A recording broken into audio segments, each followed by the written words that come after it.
A superstorm in the middle of a pandemic. India braces for super cyclone Umphan. West Bengal, Odisha evacuate millions. Wind speed could cross 185 kilometers per hour. NDRF warns prepare for worst case scenario. Good evening, you're watching To The Point. What we are facing right now is a crisis within an unprecedented crisis. We are looking at a super cyclone making landfall in just a few hours, or about 12 to 13 hours in the time of an unprecedented pandemic. I want to quickly take you now to the satellite images which we recorded just a short while ago. Now, these are satellite images that have been recorded of the approaching storm. If you can see this entire mass of white here, which is building up, it's moving towards at a speed, when it makes landfall, it will go up to 185 kilometers per hour. The eye of the storm, at least till now, most of these things end up changing at the last minute, but with what we are expecting, the eye of the storm is possibly the state of Odisha and parts of West Bengal. It is a super cyclone, which has now, of course, been downgraded to a severe cyclonic storm, but that doesn't mean that its intensity in any which way is less. What we are expecting right now is the intensity would be as much as Cyclone Fallon. If you remember, it had caused massive devastation across the state of Odisha. The NDRF today gave an ominous warning. It asked all the states, 3 states have been put on high alert, and that is the state of Assam, that is the state of West Bengal, and that is the state of Odisha, to prepare for the worst case scenario. Now, when is this super cyclone expected to make landfall? At about afternoon, late afternoon tomorrow. It's already started raining in parts of Odisha and West Bengal. Millions have been evacuated already, and there's a huge issue which is being faced because most of these evacuation centers, which are cyclone centers and shelters, are now being used as shelters for COVID-19 quarantines. So there is a huge problem coming in there. The IMD has informed that the cyclone has a wind speed of 200 to 240 kilometers per hour. They are hoping that this would pretty much recede to about 185 kilometers per hour when it makes landfall. I want to connect right now immediately to my colleague Manogya Loiwal, who's joining me right now from Ground Zero, Odisha. Manogya, it's over to you. Tell us where you are. I know it's already started raining. I hope you've safeguarded yourself. I know you were in the eye of the storm during Fallon as well. Take us through on what we're expecting. Cyclone Umphan is intensifying and rain has already started in and across the coastal belt of Orissa, including parts of Kolkata also. South 24 Parganas, North 24 Parganas, East Midnapur, West Midnapur and also parts of Howrah have been witnessing a turbulent weather. This itself is signaling the movement of cyclone towards the coastal belt of Bengal and Orissa. Similar is the situation along the coastline of Orissa that has put more than 8 districts on high alert and also 14 on an alert in the mainland area. Also, the fact that these districts in West Bengal will be facing huge challenges in the next few hours with the cyclone intensifying with every hour and moving at a speed of around 14 to 15 km per hour. But the landfall is expected to be somewhere between Digha to South 24 Parganas. That itself will have a major impact. Most of the centers have been operating as quarantine centers. The cyclone shelters will now have to be adjusted with these quarantine centers, which is a challenge for the state administration also, keeping the social distancing also in mind. For now, the biggest challenge would also be keeping the minimal loss possible of property and life in the next 24 hours of the cyclone, which are extremely crucial now. All right, appreciate you joining us, Manogya. You know, we're going to keep coming back to you. My colleague Manogya is getting us the very latest, but I'm joined right now by Mr. Satya Narayan Pradhan, NDRF Director General. Sir, appreciate you joining us at this point of time. I know you're extremely busy. You had a press conference today. The NDRF addressed a press conference and you gave a very ominous warning there, Mr. Narayan. You said, sir, that the states, especially of Odisha and West Bengal, should prepare for the worst case scenario. Should they still prepare for the worst case scenario, or fortunately somewhere down the line the storm has weakened? Yes, I think it'll be wise to keep the advice as a worst case scenario, because from the super cyclone, which is now the present formation of a super cyclone in the category of 230 kilometers per hour or 220 at least. It can only become extremely severe cyclone at the point of landing at landfall, as predicted by the IMD, which is in the same category as Cyclone Foni. So we should not forget the destructive potential of Cyclone Foni and the ultimate destruction that it wrought. So it is still an extremely severe cyclone at landfall, which is tomorrow. And that will be in excess of 150 to 160 kilometers per hour, and gusting speeds would be 185 or 190. That is going to be devastating. So there is no cause for, climbing down from the preparation, and there has to be full throttle preparation.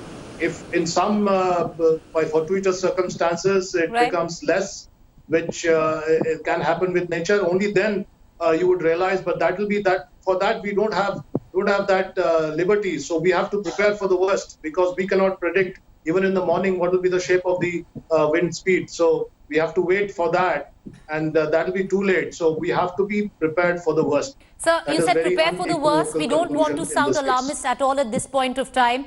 But you're also saying that it could be devastating, at least with how you're tracking the storm right now. You're saying wind speeds could go to 195 kilometers per hour. That was even going to surpass the wind speed of Cyclone Fallon. My question, sir, is, these are unprecedented times for the country. We are having a crisis within an unprecedented crisis, which is a pandemic. A lot of shelters in the state of Odisha, which are typically, cyclone shelters where residents are evacuated and taken there, are today quarantine centers. Do we have enough shelters to take the citizens of Odisha, of West Bengal, to safety? Well, the issue of shortage of cyclone shelters has been discussed at length in the National Crisis Management Committee meetings, a series of meetings that were held by the Cabinet Secretary.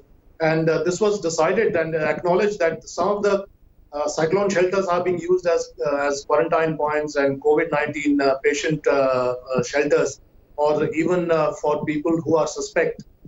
So it was realized that there will be shortage of cyclone shelters per se, because they are being used otherwise. For that, there is a backup plan that has been discussed, and that was acknowledged by both the states, that since the schools and colleges are generally closed because of COVID-19, these can be sanitized and converted into cyclone shelters. They can be effective cyclone shelters also. And when cyclone shelters were actually not built, schools and colleges were used.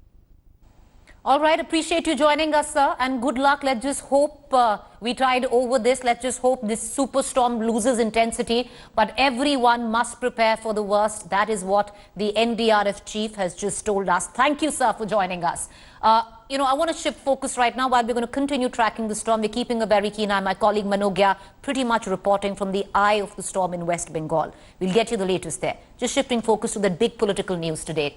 Well, it's a big political face-off over migrants, which had been brewing over days, especially in the state of Uttar Pradesh and the borders with Rajasthan and Delhi. And this was being fought in battleground Uttar Pradesh between UP Chief Minister Yogi Adityanath and Congress leader Priyanka Gandhi. Well, they've been squaring off over buses for stranded migrants, as Congress claims that they've arranged 1,000 buses. The BJP calls it all a farce. Here's the full drama. आदरणीय मुख्यमंत्री जी, मैं आपसे निवेदन करना चाहती हूँ, ये राजनीति का समय नहीं है। हमारी बसें बॉर्डर पे खड़ी हैं, हजारों श्रमिक भाई बहन पैदल बगैर खाए पिए दुनिया भर की मुसीबतों को उठाते हुए अपने घर की ओर चल रहे हैं। हमें उनको मदद करने की अनुमति दीजिए, हमारी बसेस को परमिशन दीजिए, ताकि हम उनको सही सलामत अपने घर पहुंचा पाए। Congress General Secretary Priyanka Gandhi Vadra urging UP CM Yogi Adityanath to allow 1,000 buses run by Congress to ferry migrants back home. On Monday, the Yogi government accepted the proposal and sought details of the buses and drivers. But on Tuesday, a major controversy erupted when the Uttar Pradesh government claimed that the Congress list of buses had two-wheelers, three-wheelers and cars. The BJP accused the Congress of playing politics over migrants. जो बस है वो कहीं निकलती है ambulance, कहीं निकलती है थ्री व्हीलर कहीं निकलती है टाटा मैजिक, और ये कहीं और नहीं, गवर्नमेंट ऑफ इंडिया का जो पोर्टल है, जो वाहन पोर्टल है, उसके अंदर ये जानकारी दी गई है। आज हम लोग अगर बसों का पैसा देके उनको भेजना चाहते हैं तो यूपी की सरकार उसको आने नहीं दे रही है, और आज आरोप प्रत्यारोप का सवाल ही नहीं है। ये तो सब लटकाने का और डिले करने की एक कोशिश है। अगर नीयत साफ होती तो इस हेल्प को स्वीकार करते। The Yogi government asked Priyanka to send 500 buses to Ghaziabad and remaining 500 to Noida by 12 p.m. on Tuesday. Priyanka Gandhi later wrote a letter to Yogi government claiming that the Congress buses were stuck at Agra. As the buses continued to be stuck in Agra, the Congress workers staged a protest against the district administration. अनुमति कहाँ है? हमारी बसें तैयार हैं, ले लो, गरीबों को उनके घरों तक पहुंचाओ, मजदूरों तक घर, जहाँ ले जाए, जेल ले जाए, चाहे जहाँ ले जाए, हम यहाँ से हटने वाले नहीं, झुकने वाले नहीं। Later, Priyanka tweeted urging the UP government to set aside politics and allow her party to help the migrants. गाड़ी का रजिस्ट्रेशन सर्टिफिकेट होना चाहिए, गाड़ी का फिटनेस सर्टिफिकेट होना चाहिए, और राज्य सरकार की तरफ से, यानी इस केस में राजस्थान सरकार की तरफ से उसका रिटन परमिशन होना चाहिए। इन तीन चीज़ों के साथ ये अप्लाई करेंगे। डीएम महोदय के यहाँ से इनके लिए बसों के लिए पास इशू किया जाएगा, और उसके बाद ये बसों को लेकर जाएंगे। The BJP accused Congress of politicizing the migrant crisis, conspiring to send migrants back home when the economy is restarting. See, the whole thing reeks of political opportunism, of trying to make a political point. In the border standoff between Yogi and Priyanka Vadra, the latest salvo fired is FIR against the Congress leader's personal secretary. With Devankur Vadhavan in Bharatpur, Bureau Report, India Today.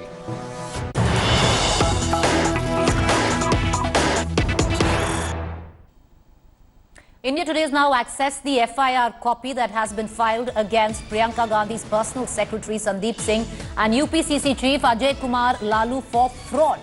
Priyanka's aide and UP Congress chief has been accused of misleading the government and the agencies on the issue of buses for stranded migrants, have been charged for fraud. UP government says Congress bus list includes autos, ambulances and two-wheelers. An FIR has now been filed against the personal secretary of Priyanka Gandhi and the UPCC chief Ajay Kumar Lalu. Ajay Kumar Lalu was physically lifted from the Agra border when he had sat on dharna for the buses not being allowed. I want to quickly cut across to our panelists this evening. I have with me Supriya Srinath, Congress spokesperson, Aman Sinha, BJP spokesperson. Mr. Sinha, you know, you're accusing the Congress of playing politics. But whether, let's say they're not 1,000 buses, let's say they're 500, let's say they're even 200, and then filing FIRs for fraud on the basis of the personal secretary of Ms. Priyanka Gandhi, the UPCC chief as well. What's the point? Isn't this politics? Even if there are 200 buses, if they have the paperwork, let the buses in. Well, Preeti, first of all, let me say that the UP government has already allowed not only flying of buses, large number of passengers, about 12 lakh of migrant workers have already crossed over to UP. Large number of them have been accommodated, given jobs also. And more than 1 lakh people are coming to UP every day. That is the only state which is running maximum number of trains. About 1,000 trains have come. Large number of people are coming in every day, and it cannot be compared certainly to any other Congress ruled state. But look at the facts, Preeti. Priyanka Gandhi on 17th of May tweets that there are 1,000 buses standing at the border. Please allow them permission to come inside Uttar Pradesh. Then on 19th of May, after the Uttar Pradesh government for 3 days constantly asked for those details, on 19th of May she says that those buses are yet to arrive at border. They will arrive at 5 p.m. today, and in several hours they will take to reach the border. Now, look at her own contradictions. Then the point that you were making, I mean, forget about 1,000. Large number of them, they were passing off bikes, autos as buses.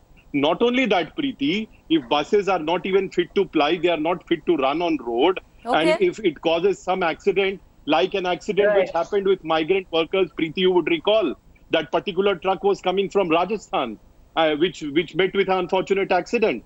Now, who is going to be responsible for all these issues? The state government has already allowed, but the Congress party, very, very appalling to say that even in midst of this crisis, Preeti, they are only hell-bent But on Aman playing Sinha, politics. I want to, as I bring They do in, not wish to take I will. care of what is Supriya, I'm coming to you. Give me a minute. Maharashtra. Okay. Preeti, we saw the pictures Mr. on Sinha, India as I Today, bring in, what was happening in Mumbai. Okay, as I bring in VT the and other panelists, I want to ask you terminals. one question. What is the Congress party doing? Mr. Sinha, I want to ask you one question. As I will get you in, ma'am. Give me a minute. Give me a minute. I want to ask you one question. You talk about that truck which met with an accident in Araria, and that truck was coming in from Rajasthan. Sir, are you actually telling me, we are filing stories after stories, day after day, of cramped trucks which are passing through Madhya Pradesh, which are passing through possibly every BJP-ruled state. Forget about a permit, they are not even following any rules. There are some 100 people we saw today cramped into one particular truck. So let's not just say that this is the Congress's fault. It's happening in every BJP state as well. I made a large number of points and you misunderstood one point. It doesn't make any difference. The point that I'm making, Preeti, is that if those buses are not fit to ply, not fit to move on roads, are you not playing with safety of those migrant workers also who are sitting in those buses? And is a state government and Congress party so responsible as to allow them to ply in such unfit buses? Is there any shortage of buses at this point in time? Yes. Supriya, this is, the BJP's charge is very clear that this is all jugglery to actually create a political spectacle that, see, we gave you 1,000 buses and when they were issues, you created a political scene. Respond. Thank you for giving me the floor, and I hope it will be uninterrupted, just as Mr. Aman Sinha's was. Yes. I will only say this, before I go any further, that it is horrifying to see such dirty politics play out at a time when the Congress party, led by, Priyanka Gandhi Vadra ji in Uttar Pradesh, and the Chief Minister should be walking shoulder to shoulder, trying to address the plight of these workers. I will first address one point and then go on to answer some of the allegations Mr. Sinha has made. He speaks about dead bodies of Auraiya, the same dead bodies of Auraiya which were kept in a truck in a black plastic. Do not put words in my mouth to make your own statement. Okay, can we just go one by one? Respect each other. Let's go one by one. We have enough time. Supriya, finish. I'll go back to Mr. Sinha. The truck had dead bodies of the Auraiya victims and people who were alive going till Hemant Soren got to learn of this. He sent an ambulance, and that is when dead bodies were shifted into that. So much so for worrying about Auraiya victims. That's the first thing. The second thing I want to bring to everybody's notice, including your viewers, is that on the 16th of May, Ms. Priyanka Gandhi sent a letter to Yogi Adityanath asking for permission to ply 1,000 buses. We did not hear back from the UP Chief Minister or any of his aides for 2 days. On the 17th, we were shocked to hear the Deputy Chief Minister say, we don't need these buses, they can fly in Congress rule states.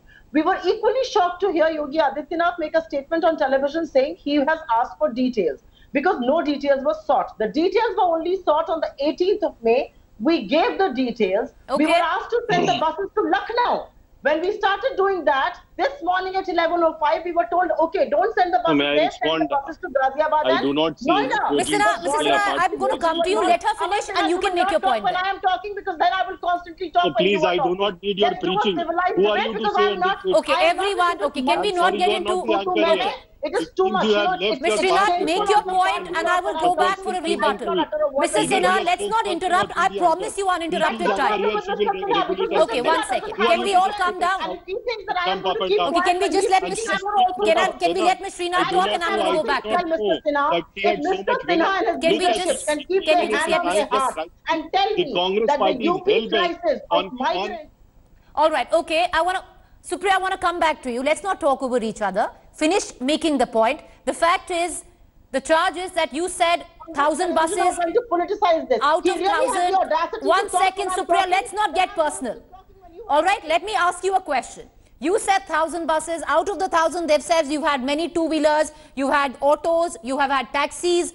So you really were not clear on intent. Was this just a political spectacle? The numbers and details of 1096 vehicles, out of which some may have been erroneous. But there are still about 1,000 vehicles at your disposal. All I am saying is set politics aside, use those vehicles. There are migrants walking in this heat home. They've got blisters on their foot. They're little children. They are pregnant women. Fair enough. Can I take that question now? Okay, Supriya, I'd like to take that question to Mr. Sinha. Mr. Sinha, let's say there are not 1,000 buses. Let's say there were some... Allow me to respond. I will. My question is, let's say even if there are 100 buses, let's just say if there are 100 fit buses, why not allow those 100? Because how will they play 1 the second, dirty politics? Supriya, They don't allow anything. can we Nobody just have has Mr. stopped Sinha now? Can I It is just the get Mr. version Sinha? of Congress party because they wish to play politics. The fact is, Preeti, that perhaps the newly appointed Congress spokesperson doesn't read the tweets of Miss Priyanka Gandhi and just blindly comes and starts uttering anything and accusing and shouting on others. The fact is, I'm saying on authority on record, and she can challenge me if she wishes to. 17th of May, Priyanka Gandhi tweets that buses are standing at the border and more than 1,000 buses are there. They are not being granted permission, which is absolutely incorrect by her own version, because on 19th of May, she tweets that those very buses will take several hours to reach the border. This only goes on to show that they are only interested in playing political gimmick. It's not a question of 100 or 1,000 buses. Everything is permissible wherever it is possible. The government is permitting it. But let me say, the same Congress party, Preeti, we have seen, scenes on India Today, what is happening in VT and Bandra terminus and other places in Mumbai. Gujarat as well, sir. Surat, Ahmedabad. It's not state specific. What is required to be done there? What's happening in Bandra is happening in Surat. But my question, okay, Mr. Sinha, I want to again ask you that question. Even if there were 100 fit buses, sir, which has got the maximum number of migrant workers, Mr. Sinha, my question is, and I want to go back to Supriya then, and I want to ask you, if there were, Mr. Sinha, if there were 100 fit buses, let's say they were not 1,000. There are far many more than that. Why not allow them in? Supriya, I'll come back to you. Mr. Sinha, please answer. Who has stopped it? It is allowed. Who else? You're not reading papers. Can I just get Mr. Sinha? Can I just get Mr. Sinha? Yes. Those buses were not there. Those buses were there. In fact, they were not there. That is the reality. They were there and they were not there. Have you become a poet? The fact is that Ms. Priyanka Gandhi and her office and now her spokespersons, they have been misleading the nation. So you booked them from and only hell-bent on playing politics in midst of this crisis. But then, okay, all right. Supriya, the fact is, why make this big spectacle? You wanted to help, you could have started these buses from Rajasthan. Why line them up at the border to make a political spectacle of it? Because, Preeti, in Rajasthan, SDMs have been told that DMs are authorized to pick up state transport and transport these laborers outside. So they don't need our transport there. People in Uttar Pradesh need a transport. Please understand, Uttar Pradesh is a net exporter of labor. They are the ones who are walking back home. Mr. Sinha may have not seen. Please go to the expressway. Don't go any further. On the expressway, you will see scores and scores of laborers walking. I have seen and I have helped more people personally more than you. But I do not wish to show Mr. Sinha, is it okay? That's the least we can do. You're saying that they gave you erroneous numbers in the 1,000. You're saying that the number was erroneous. Is it still a fit enough charge to file an FIR for fraud? Is it still a fit enough charge to file an FIR for fraud with the personal secretary of Ms. Gandhi? How hollow is your politics? You want to keep the people suffering. I'm sorry, what is hollow is your politics, your thoughts, your expression. And I'm sorry to see that a lady who was very dignified and graceful when she was an anchor. All right, I don't want to get into this person. This is not. Listen to your life, Mr. Sinha, and be dignified about it. Because Mr. Sinha, do not be dignified. This is getting into a personal slugfest. We just want to move away from it. Appreciate you both for joining us. The battle continues because as we speak, there's going to be, what we are hearing is counter FIRs by the Congress where the UP government is concerned, and that's going to happen tomorrow morning all along while buses continue now to line up at the Agra border. We've had some in Ghaziabad as well, waiting to cross over, but still not been given permission. It all began with Yogi Adityanath yesterday giving permission, and then, of course, we had this big political fracas which blew up today morning. Well, one thing I think both political parties have admitted that the collateral in all of this is the poor migrant. We want to get you one such story. Every day we try and find you one story which stays, which is an image that sticks way after the show has rolled. Well, this one was what stuck when I was going through all the stories that were coming in. She's a 15-year-old girl, all of 15. Cycled for a week. She's covered 1,200 kilometers. You want to know who's riding pillion? That's her father. She's taken her father on a bicycle from Gurgaon in Haryana to Darbhanga in Bihar. 1,200 kilometers. Both of them were daily wagers in Gurgaon. Father's not well, wasn't keeping well. They bought a second-hand bicycle for rupees 500, and this girl decided to take her father back home. They started on the 2nd of May. They've reached on May 16. All along, this 15-year-old child riding a bicycle with her father sitting pillion. Just like to end on these visuals. Thank you for joining us. मेरे पापा का accident हो गया था तो वहीं हम गए तो यही लॉकडाउन हो गया। मेरे पास खाने होने के लिए पैसा वैसा नहीं था तो मेरे पापा को बोले साइकिल से चलिए, तो मेरे पापा मान नहीं रहा था साइकिल से आने के लिए। तभी भी पापा को मना के फिर साइकिल से पापा को लेके आए।